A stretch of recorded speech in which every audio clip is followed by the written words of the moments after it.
morning, children. I hope you woke up feeling fresh and refreshed this morning. I'm so glad that even if we are not in school, we can still see each other here on Seesaw. Isn't that amazing? So let me just ask you something. Yesterday was Thursday. So what day is it today? What comes after Thursday? You're right, it's Friday today.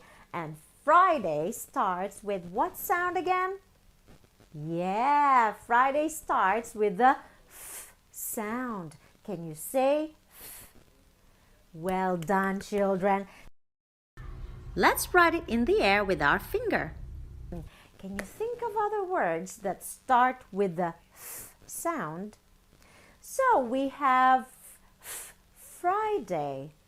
Then what else? Okay, this is going to be your first activity this morning. Can you do 3 things? How many? 3 things that start with the sound F. And then take a video while you do these things. I can do one now. Look, children, I'm flying. Whoop! I can't wait for you to do all of the things that start with the F sound, children. See you later.